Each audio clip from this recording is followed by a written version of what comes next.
প্রিয় দর্শক, আপনাদের সবাইকে আমন্ত্রণ জানাচ্ছে এনটিভি নিয়মিত স্বাস্থ্য বিষয়ক আয়োজন স্বাস্থ্য প্রতিদিনে। আপনাদের সাথে রয়েছে আমি পুষ্টিবিদ নুসরাত জাহান দীপা। দর্শক, আমরা আমাদের এই স্বাস্থ্য প্রতিদিন অনুষ্ঠানের মাধ্যমে কিন্তু চেষ্টা করি স্বাস্থ্য বিষয়ক নানাবিধ সমস্যা এবং সেক্ষেত্রে কী করণীয় এবং তার চিকিৎসা পদ্ধতি কি হতে পারে সেই সমস্ত বিষয়গুলো আলোচনা করার জন্য। দর্শক, আমাদের আজকের আলোচ্য বিষয় হচ্ছে চোখের চিকিৎসায় লেসিক। আর এই বিষয়টি নিয়ে কথা বলার জন্য আজ আমাদের সঙ্গে স্টুডিওতে উপস্থিত রয়েছেন একজন বিশেষজ্ঞ চিকিৎসক। আমরা আলোচনা শুরু করব, তবে তার আগে পরিচিত হয়ে নিচ্ছে আমাদের আজকের অতিথির সঙ্গে। ডাক্তার সিদ্দিকুর রহমান 1975 সালে জানুয়ারি মাসে খুলনা জেলায় জন্মগ্রহণ করেন। তিনি 1999 সালে রাজশাহী মেডিকেল কলেজ থেকে MBBS ডিগ্রি অর্জন করেন। এরপর তিনি চিকিৎসা বিজ্ঞানে উচ্চতর FCPS ডিগ্রি লাভ করেন। বর্তমানে তিনি ভিশন আই হসপিটালে গ্লুকোমা অ্যান্ড রিফ্র্যাক্টিভ সার্জারি বিভাগের কনসালটেন্ট হিসেবে কর্মরত। স্যার, আপনাকে স্বাগত জানাচ্ছি আমাদের আজকের অনুষ্ঠানে। আপনাকেও স্বাগত এবং একই সঙ্গে এনটিভির সকল দর্শককেও স্বাগত। স্যার, লেসিক কাকে বলে? ল্যাসিক হলো একটা সার্জারির নাম। এটা একটা লেজার দিয়ে সার্জারি করা হয়, চোখের সার্জারি। ল্যাসিক এই শব্দটা বিশ্লেষণ করলে ওর ভিতরে লেজার শব্দটা আছে। এই অপারেশনটা করা হয় যাদের চোখে চশমা লাগে, চশমাটা দূর করার জন্য, বিশেষ করে অল্প বয়সে যারা আছে, টিনেজ পার করে 18 পর থেকে শুরু করে যে কোনো বয়সেই ল্যাসিক করা যায় চশমাটা দূর করার জন্য, যারা চশমা পড়তে চায় না। স্যার, যাদের কোমরবিডিটি ডিজিজ রয়েছে বা আনুষঙ্গিক অন্যান্য শারীরিক অসুবিধা বা জটিলতা রয়েছে, তাদের মনে একটা শঙ্কা থাকে যে আমরা কি লেসিক করতে পারবো কিনা। এক্ষেত্রে কারা আসলে করতে পারবে লেসিক, কারা করতে পারবে না? যে কোনো চিকিৎসা করার সময় তো আমাদের সার্বিক একটা পরীক্ষা নিরীক্ষা করতে হয় যে আমরা যে উদ্দেশ্যে যেটা করব তার সঙ্গে মানে মূল যে রেজাল্টটা পাবো তার সঙ্গে কোনো বাড়তি পার্শ্ব প্রতিক্রিয়া চলে আসতেছে কিনা বা অন্য কোনো ক্ষয়ক্ষতির সম্ভাবনা আছে কিনা, এটা তো আসলে রিস্ক বেনিফিট চিন্তা করে করতে হয়। যেমন একজন পেশেন্ট ল্যাসিক করতেই আসছে, সে যখন চোখের পরীক্ষা নিরীক্ষা করে দেখলাম যে তার চোখের দৃষ্টিশক্তি কম, তার মানে তাকে যদি সর্বোচ্চ পাওয়ারও দেই আমি চশমাতে, তারপরেও তার দৃষ্টি পুরোপুরি হয় না। আচ্ছা, তখন আমরা জানতে পারলাম যে তার আসলে সে ছোটোবেলায় যখন থেকে চশমা পরার দরকার ছিল তখন থেকে পরেনি, প্রায় ক্লাস 9-এ ওঠার পরে চশমা পড়ছে। তো এরপরে হচ্ছে কি ওর ওই চোখের দৃষ্টিশক্তিতে ডেভেলপমেন্টটা হয় নাই, একটু ঘাটতি রয়ে গেছে, একদম অচল না কিন্তু একটু ঘাটতি রয়ে গেছে। তাহলে ওটা একটা লিমিটেশন রয়ে গেল। তো ওকে বললাম যে তোমার চোখে আমি যেভাবেই যাই করি না কেন তুমি এতটুকুই দেখবা। তো 6/18 লেভেলে ভিশনটা আছে। আচ্ছা ঠিক আছে, অলস চোখ, তাহলে ওই পর্যন্ত তুমি দেখবা, এখন বাকিটা আমরা তাহলে কী করি। আচ্ছা ঠিক আছে, পরীক্ষা করলাম। পরীক্ষা করার পরে দেখলাম যে আমরা যে টমোগ্রাফি করি, তার পেন্টাক্যাম এগুলো টেস্ট করি, চোখের ফান্ডাস রেটিনা এগুলো দেখি, সবগুলো চেক করে দেখা গেল যে তার চোখের রেটিনাতে কিছু প্রবলেম আছে। সেটাতে দেখাতে সমস্যা করছে না, কিন্তু ইন ফিউচারে রেটিনা ছিঁড়ে যেতে পারে, রেটিনাল ডিটাচমেন্ট হতে পারে, ওটাকে বলে আমরা ল্যাটিস ডিজেনারেশন। আমি রেটিনা স্পেশালিস্টের কাছে পাঠালাম, দেখে এখন সাজেস্ট করলেন যে ওইটা লেজার দিয়ে রিপেয়ার করে দিতে হবে। তো আবার লেজার শুনে ভয় পেয়ে গেল যে লেজারের কোনো পার্শ্ব প্রতিক্রিয়া আছে কিনা। আমরা আগে ক্রিয়াটা নাও, পার্শ্ব তো অনেক পরে, ওটা তো আমরা পরে দেখবো, কারণ রেটিনা ছিঁড়ে গেলে তুমি অন্ধ হয়ে যাবা। তো ঠিক আছে, তাহলে তাকে ওটার জন্য সিলেক্ট করা হলো। আরও যেগুলো টেস্ট করলাম, করে দেখলাম যে আসলে তাকে শেষ পর্যন্ত ল্যাসিক করা যাবে না, কারণ তার কর্নিয়া পাতলা। তো পাতলা কর্নিয়ার মধ্যে আমি যদি ল্যাসিক করি তো কর্নিয়াটাকে আরও পাতলা করতে হবে। তা আরও পাতলা করলেও পাতলা হয়ে যাবে, তখন তো চোখ ফুটা হয়ে যেতে পারে, কর্নিয়াটা বাঁকা হয়ে যেতে পারে। তখন ওর জন্য আমরা চিন্তা করলাম যে তাহলে নেক্সট আরেকটা স্টেপে যাবো, তুমি হতাশ হয়ে না। তাকে মানে পরবর্তী এতে আমরা মানে প্ল্যানে আমরা যাচ্ছি। কিন্তু এই যে ইস্যুগুলো, যে একটা হচ্ছে তার চোখের রেটিনায় প্রবলেম আছে কিনা, তারপরে তার চোখের দৃষ্টিশক্তি আসলেই প্রথম থেকে কম, এরপর তার গ্লোকোমা থাকতে পারতো, সেটা নাই, আলহামদুলিল্লাহ ভালো আছে। এমনকি চোখে অল্প মাত্রায় ছানিও থাকতে পারতো, আচ্ছা, থাকে এই যে মায়োপিয়া যাদের থাকে, একটা ডিজেনারেটিভ থাকে। এই জন্য আমরা কোনো রুগীকে দেখে প্রথম দিনেই একদিনেই সব ডিসিশন নিয়ে ফেলি না, একটু অবজারভেশনে রাখি, কিছু টেস্টগুলো করি, লাগলে 1-2 মাস এমনি ইচ্ছা করে সময় দিই। পেশেন্ট ক্রেজি, আমাকে এই মাসে অপারেশন করে দিতে হবে। তুমি কিসে পড়ো? ইন্টারমিডিয়েট মানে HSC পড়ে। পরীক্ষা কবে? পরীক্ষা হলো জুন মাসে পরীক্ষা। বলে স্যার আমি আগে আসছিলাম, তখন আপনি বলছিলেন তোমার আগে 18 বছর হোক তারপর ল্যাসিক করবো, এখন স্যার আমি 18 বছর হয়েছে আমি আসছি, মানে একদম বার্থডে ক্যালকুলেট করে চলে আসছে। কারণ তা হোক, তা তুমি তো অনেকদিন আসো নাই, এবার দেখলাম তুমি পরীক্ষাটা দিয়ে তারপরে আসো, তারপরে করবো। মানে একজন রুগী চাইলেই তাকে চট করে, মানে টিনেজের সময় ক্রেজ থাকে, তো এটা ক্রেজের মধ্যে যাওয়া যাবে না, তাকে ঠান্ডা মাথায় ভাবতে দিতে হবে, অবজারভেশনে রাখতে হবে, এরপরে ল্যাসিকে যেতে হবে। স্যার, মিলিটারি বা ডিফেন্সের ক্ষেত্রে কিন্তু আসলে চশমাটাকে অ্যাভয়েড করা হয়। এক্ষেত্রে কেউ যদি লেসিক করতে চায় এবং তার যদি বয়স সীমাটা আপনাদের নির্ধারিত বয়স সীমার কম থাকে, এক্ষেত্রে আপনাদের পরামর্শ কি থাকে? ক্লিনিক্যালি হয়তো অনেক সময় অসুবিধা নাই, কিন্তু সামটাইম করা যায় না এরকম না, এটা অ্যাবসলিউট কিছু না। কিন্তু যেহেতু একটা বার দেওয়া আছে আর্মি থেকে, বাংলাদেশের আর্মিতে যে আছে 18 বছরের নিচে হলে এটা অ্যাকসেপ্ট হবে না। আচ্ছা, তারপরে এটা হওয়ার পরে আবার 6 মাস পরে সে মানে পরীক্ষা দিবে আর কি, মানে লেসিকের পরে তারাও 6 মাস অবজারভেশন দেখতে চায় তার লেসিকটা স্টেবল আছে কিনা। তো এই জন্য যতটুকু এল্ডারলি এজে গিয়ে আমরা করবো, টিনেজটা ক্রস করে করব, তত বেশি এটা স্টেবল থাকার সম্ভাবনা। কারণ টিনেজে পাওয়ার কিছু কিছু চেঞ্জ হয়। হ্যাঁ, অনেকের আছে 13 বছরের পরে আর চেঞ্জ হয়নি, কিন্তু অনেকের আছে 23 বছরে গিয়ে আবার চেঞ্জ হচ্ছে। এটা তো প্রিডিক্ট করা যায় না। তবে যখন যা প্রয়োজনে আমরা করি, যেহেতু 18-র বার একটা দেওয়া আছে, আমরা 18-র আগে করি না।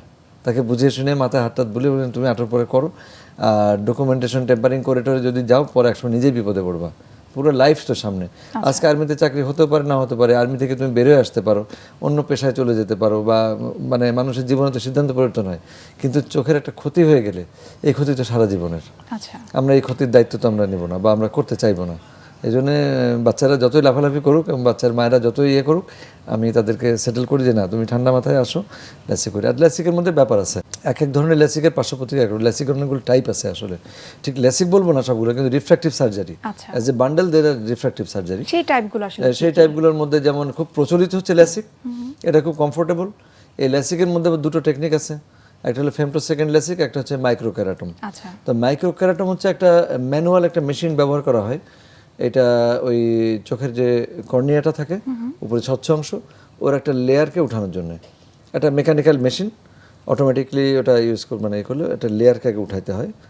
উঠানোর পরে লেজার করে এই পাওয়ার কারেকশন করে ওটা আবার বসাই দিতে হয়। ওই যে উপরে উঠানোর যে প্রক্রিয়াটা, এটা আবার ফেমটোসেকেন্ড আরেকটা লেজার মেশিন দিয়ে করা যায়। এইটা করলে মানে আসলে সবগুলোই পস অ্যান্ড ক্রনস আছে। মানে যেমন ম্যানুয়ালটা যদি করি, এটা খরচ অনেক কমে আসে, ক্লিনিক্যালি কোনো ডিফারেন্স নেই। মানে এটা দিয়েও রুগী যা দেখে, ওটা দিয়েও তাই দেখে। তো একটা ভাব আর কি, মানে আমি যদি ওই 300 টাকার ঘড়ি দিয়ে যা টাইম দেখবো, 30,000 টাকার ঘড়িতে টাইম একই দেখা যায়। তবে অনেকে তো বলবে যে সেফটি সিকিউরিটি অমুক তমুক, এটা সেটা। আমি একমত, দ্বিমত না। তবে আমাদের দেশে আর্থসামাজিক প্রেক্ষাপটে অনেক মধ্যবিত্ত পরিবারের জন্য আসলে 1 লক্ষ টাকা জোগাড় করে লেসিক করা খুব ডিফিকাল্ট। কারণ ফেমটোসেকেন্ড লেসিকে প্রায় 1.25 লক্ষ টাকার মতো লাগে। সেন্টার বেতাতে 5-7 হাজার টাকা কম বেশি হয়। এটা অনেকের জন্য খুব টাফ।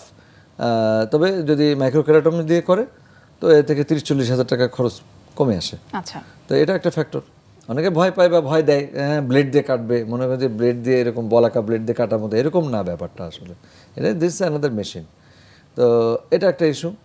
আর ফেমটোসেকেন্ডে যেমন পার্শ্ব প্রতিক্রিয়া হলো যে এটাতে একটা স্কার মার্কিং বোঝা যায়, কর্নিয়ার উপর দাগ থাকে। যদি আরেকজন চোখের ডাক্তার স্ট্রিট ল্যাম্পে মেশিন আমরা যখন চেক করি, চেক করলে সেই স্কারটা কি যে কোনো পদ্ধতি লেসিকটা করা হোক না কেন, সেই স্কারটা কি থেকে যায়? ইয়েতে কম হয়, মানে মাইক্রোক্যারাটম দিয়ে করলে কম থাকে, সহজে বোঝা যায় না। তো ইন্ডিয়ান আর্মিতে যেটা করে, আমি ইন্ডিয়াতে গিয়ে ওদের কাছে শুনলাম, ওরা ওই যে যেহেতু স্কার মার্কটা থাকে, ইন্ডিয়ান আর্মিটা অ্যাকসেপ্ট করে না। তো ওরা আবার কি করে, ওই পিআরকে আরেকটা পদ্ধতি আছে, পিআরকে পদ্ধতিতে মানে এই পাওয়ার কারেকশনটা করে ওই লেজার মেশিন দিয়েই। কিন্তু পিআরকে তো প্রথম যে লেয়ারটা যে উঠায়, ওটা কাটিং করে না উঠে একটা কেমিক্যাল দিয়ে এটা আমরা অ্যাবলেট করি। তাতে হয় কি যে ওই কোনো স্কার মার্কিং থাকে না, কিন্তু ওটা একটু পেইনফুল। মানে এটা করার পরে রুগীর 7-8 দিন একটু চোখে একটু যন্ত্রণা হয়। এই জন্যে যারা শৌখিন, মানে আর্মিতে যাবে টাবে না, ওরা এটা অ্যাভয়েড করে। কিন্তু ইন্ডিয়াতে আর কি যারা আর্মিতে যাবে, তারা আর্মিতে যাবেই তো কষ্ট করতে, ওখানে যে পাহাড়ে উঠতে হবে, গাছে চড়তে হবে, মাটিতে ক্রলিং করতে হবে, কষ্টই তো করবে। তো বেটার যাতে চাকরিটা কনফার্ম হয় এবং ওই লেসিক জনিত কারণে সে যাতে ইয়ে না হয়ে যায়, এই জন্য ওরা পিআরকে করে যায়। ওরা করে, এর এক এক দেশের আর্মির এক এক রকম রুল থাকে।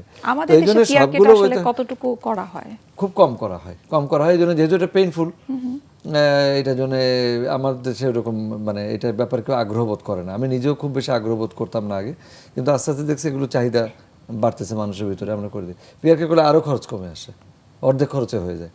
তো যাই হোক, এটা আমি বললাম যে মানে ভ্যারাইটিস অফ ইয়ে আছে। এছাড়া স্মাইল আরেকটা টেকনিক আছে। স্মাইল টেকনিক করলে পরে যেহেতু যেটা দাম বেশি সবাই মনে করে ওটা অনেক ভালো। স্মাইল অনেক ভালো পদ্ধতি, কিন্তু সকল রুগীকে স্মাইল করা যায় না, মানে পাওয়ার কারেকশন রেঞ্জটা কম। কিন্তু ওটারও এক ধরনের সেফটি লেভেল আছে, আবার কমপ্লিকেশনের চান্সও আছে, সবটারই আছে আসলে। কোনোটারই দোষ, কোনোটা ভালো মন্দ এরকম না, ডিপেন্ড করে সার্জনের উপরে বা রোগীর ভাগ্যের উপরও খানিকটা। সবসময় একই কাজ আমরা ধরেন আমরা প্রতিদিন আপনারা রান্না করেন না বাসায়, যতই আমরা যাই করি রান্নাটা করেন, তো কোনো দিন তো তরকারি পুড়ে যায়, কোনো কারণে যায়, কোনো দিন লবণ একটু কম হয়, এটা হয়ই, যতই এক্সপার্ট হন কিছু না কিছু হবে। তো এই জন্য এগুলো ভয় পেয়ে লাভ নেই, আসলে আমাদের দরকারটা আগে যেতে হবে, যে যার চশমাটা দূর করা দরকার, যে চশমা দূর করা দরকার তার জন্যে সে যে পদ্ধতি তার জন্য তার ফাইন্যান্সিয়ালি কমফোর্টেবল হয়, আচ্ছা। ফিজিক্যালি সেফ হয়, এইটাই দেখতে পেলে। এক্ষেত্রে আচ্ছা আপনার কাছে জানতে চাই, একজন চিকিৎসক হিসেবে আপনি আসলে বিষয়টাকে কিভাবে দেখছেন যে আসলে চশমা থাকতে হবে অথবা চশমা বাদ দিয়ে তুমি লেসিকটাই করো? না, এইটা আসলে পার্সোনাল, আমি চশমা পরি না, একদম পার্সোনাল। আমার চশমাটা হচ্ছে হয়তো দর্শকরা মনে করবে যে এটা ডাক্তার তো খুব চশমা দূর করতে নিজেই তো পরে থাকে। তো এটা হলো আমাদের, যেমন আমরা যারা 40 পার করে আসছি, 40-এর পরে চালসে হয় প্রেসবায়োপিয়া, তখন এই যে রিডিং চশমা লাগে। তো এটা রিডিং চশমা আসলে অ্যাকচুয়ালি, তো আমি সবসময় পড়তে মানে অভ্যাস হয়ে গেছে তাই। তো রিডিং চশমা আমরা ব্যবহার করি। এই চশমার মধ্যে অনেক ক্যারিকেচার আছে, তো সেটা অন্য প্রসঙ্গ, আরেক কোনো প্রোগ্রামে বলবো। তো রিডিং চশমা পরি, এটারও লেসিক হয়, কিন্তু এটা লেসিকটা এখনও কমফোর্টেবল না। আমরা যারা খুব প্রফেশনাল কাজ করি তাদের জন্য ওই লেসিক করার পরেও খুব বেশি প্রফেশনালি কিছু লিমিটেশন আছে। আচ্ছা। তবে যারা মনে করেন যে শোবিজের সঙ্গে জড়িত, সিনেমা করে বা স্পোর্টসের সঙ্গে জড়িত, যারা আসলে চশমাটা কোনোভাবেই সে নিতে পারবে না, আচ্ছা। সে ওইটুকু লিমিটেশন নিয়ে সে এই প্রেসবায়োপিয়ার লেসিকটা করতে পারে। আচ্ছা এটা কিন্তু আমরা যে কাজ করি, যে চোখের সূক্ষ্ম অপারেশন, তখন এটা একটু ডিস্টার্ব হয়। আচ্ছা স্যার, লেসিক যারা করে তাদের ক্ষেত্রে অনেক সময় রিডিং চশমাটাও মাঝে মধ্যে ইউজ করতে হয়। রিডিং এর ইস্যুটা টোটালি ডিফারেন্ট। হ্যাঁ, এটা হলো বয়সের সঙ্গে সঙ্গে আসে, কিন্তু ল্যাসিক করতেছি কাকে? 18, 20 বছর, 22 বছর বয়সে। ও ল্যাসিক করলে দূরেও যা কারেকশন করে দিলাম, ও কাছেও ভালো দেখবে, কোনো সমস্যা নেই। কিন্তু ওরই যখন 42 বছর বয়স হবে, তখন তো ওই কাছে পড়ার জন্য তার বয়সটা চলে আসবে, আচ্ছা। তখন তার রিডিং চশমা লাগবে, একদম লাগবে না তা না। ইন জেনারেল যদি ল্যাসিকের জন্য বলি, ল্যাসিক করার পরে কোনো চশমা লাগে না। স্যার, যাদের কোমরবিডিটি ডিজিজ রয়েছে, অর্থাৎ যারা কার্ডিয়াক পেশেন্ট, যাদের ডায়াবেটিস রয়েছে অথবা যারা কিডনি জনিত সমস্যা রয়েছে, তারা যদি 40 বা 50 বছর বয়সের পরে যদি লেসিক করতে চায়, তারা করতে পারবে কিনা বা এটার কোনো সাইড ইফেক্ট তখন থাকবে কিনা? ইউজুয়ালি কোনো প্রবলেম হয় না, মানে যাদের অন্যান্য শারীরিক কোনো অসুবিধা আছে, চোখের সঙ্গে রিলেটেড না হলে, মানে সরাসরি চোখে যদি এফেক্ট না করে, এটা কোনো প্রবলেম হয় না। তবে আমরা সাধারণত এটা ডিপেন্ড করে আসলে, এটা টেইলরিং করা, মানে কাস্টমাইজ করা পেশেন্টের লাইফস্টাইল, তার ইয়ে করে। যেমন একজন পেশেন্ট আসছিল আমাকে, তার 45 বছর বয়সে আসে সে ল্যাসিক করার জন্য, ডেফিনেটলি সে ল্যাসিকের জন্য এলিজিবল। এই তার জীবনটাকে যদি আমি বুঝে নিই, আপনি ওই যে সিনেমা স্ক্রিপ্ট লেখার মতো, আপনি যদি যাকে দিয়ে অভিনয় করাবেন তার লাইফস্টাইল যদি না বুঝেন, তাকে তো অভিনয়টা করাইতে পারবেন না। মানে ওরও একটা মানে জীবন ধরনের একটা ইয়ে আছে। তখন ওকে আমি সব মিলাই বললাম যে আপনার জন্য বেস্ট হচ্ছে যে আপনার চোখে আমরা অপারেশন করে লেন্স লাগাই দিই ল্যাসিক করাচ্ছে, কারণ ল্যাসিক করার পরেও আপনাকে কিছুদিন চশমা পড়তে হবে। এখন যেহেতু 45 বছর বয়স, আপনি চশমা থেকে ফ্রি হতে পারতেছেন না। অপারেশন করে তার চোখে আমরা এরকম লেন্স লাগাইলাম যে এই লেন্সটা দিয়ে তার দূরে এবং কাছের সব পাওয়ার অ্যাডজাস্ট হয়। অথচ তার কিন্তু ছানি ছিল না। ছানি অপারেশন মতো করেই করছি, কিন্তু ছানি ছিল না। কেউ তো প্রশ্ন করতো তার তো ছানি নেই, কেন ছানি অপারেশন করবেন? আরে ভাই, বইতে যা লেখা আছে, যে বইতে আছে, ওই লোকটার মনটা পড়ো, সে কি চায়, তার লাইফস্টাইলটা কি। তাকে আমরা ওই লেন্স লাগাই দিলাম, ভেরি হ্যাপি নাও। সে তার আর কোনো চশমা, আর লাইফের চশমা তার লাগবে না, সে কত খুশি না। এখন তো অনওয়ার্ড সে এখন পাখির মতো উড়ে বেড়াচ্ছে।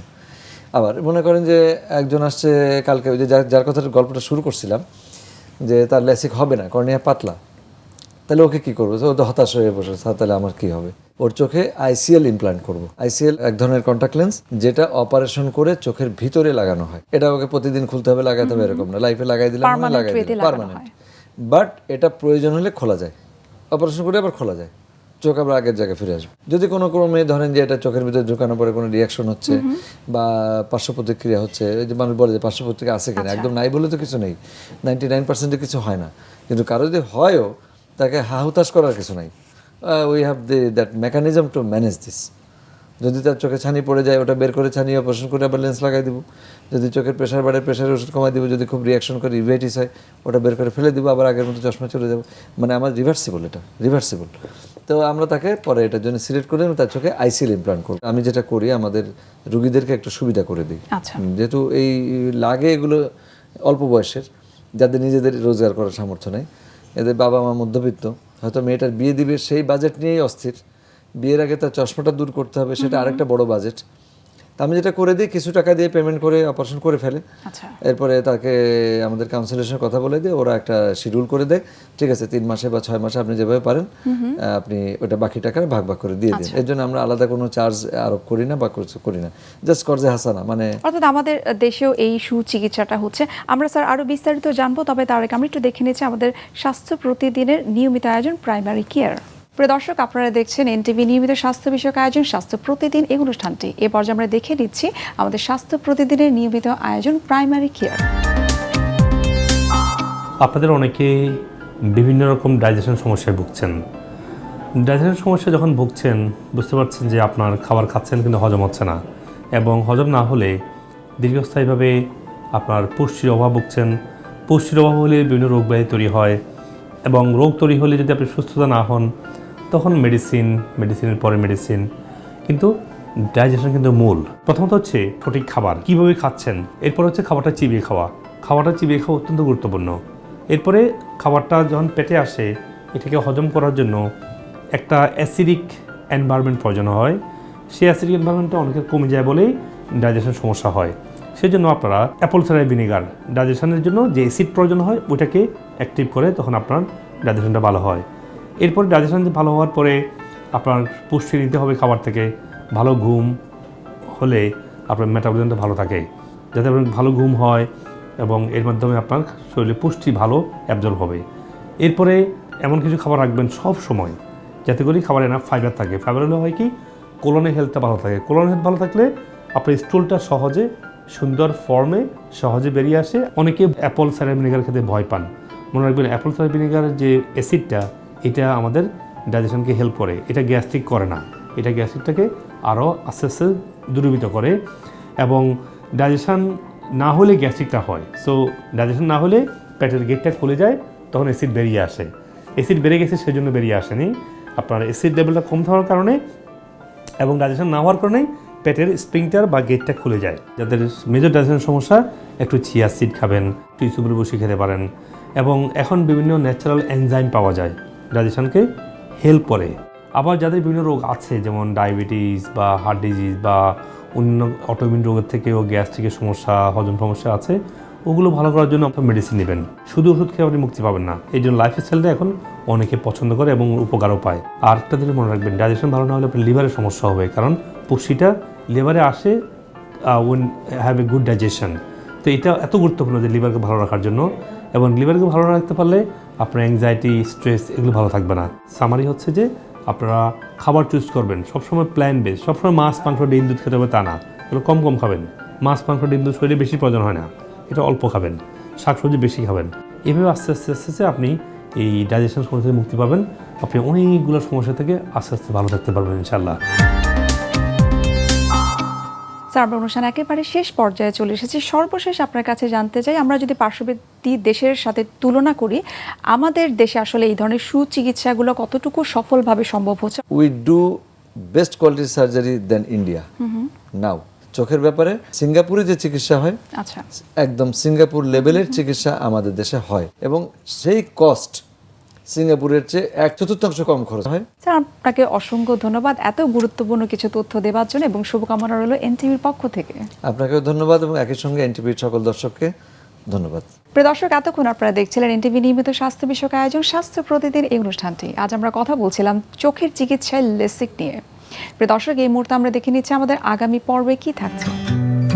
আমি যে আঙুলটা সোজা করলাম, এখানে টেন্ডন, এটা হচ্ছে টেন্ডন, এই যে সোজা হয়ে যাচ্ছে শক্ত একটা রড, এটার নাম টেন্ডন। কিন্তু আমি যে এখানে অনুভূতি পাচ্ছি বা আমার মাংসপেশিকে যে সচল রাখতেছে, আমরা বলি মোটর পাওয়ার, যে অনেক সময় হাত প্যারালাইসিস হয়ে যায়, নার্ভ যদি কেটে যায় তাহলে হাত প্যারালাইসিস হয়ে যায়, অথবা আমাদের ব্রেনের সাথে যদি কোনো কারণে যোগাযোগ বিচ্ছিন্ন হয়ে যায় নার্ভের, যেমন স্পাইনাল কর্ডের যদি ইঞ্জুরি হয়ে যায়, তাহলে তো পিঠের রিজনে হলে 2 পা প্যারালাইসিস হয়ে যায়, যদি ঘাড়ে হয় তাহলে 4 হাত পা প্যারালাইসিস হয়ে যায়। বিশ্বের যে কোনো প্রান্ত থেকে যে কোনো সময় এনটিভির জনপ্রিয় অনুষ্ঠান স্বাস্থ্য প্রতিদিন দেখতে আপনারা ভিজিট করতে পারেন আমাদের পূর্ণাঙ্গ পোর্টাল www.ntvbd.com এ। এছাড়াও এনটিভির জনপ্রিয় বিভিন্ন ধরনের অনুষ্ঠান এবং নিউজ আপডেট পেতে আপনারা ভিজিট করতে পারেন আমাদের ইউটিউব চ্যানেল এবং ভেরিফাইড ফেসবুক পেজে। প্রিয় দর্শক, আজ এখানে শেষ করতে হচ্ছে। দেখা হবে আবারও আপনাদের সঙ্গে। সে পর্যন্ত আপনারা ভালো থাকুন, সুস্থ থাকুন এবং সব সময় এনটিভির সঙ্গেই থাকুন।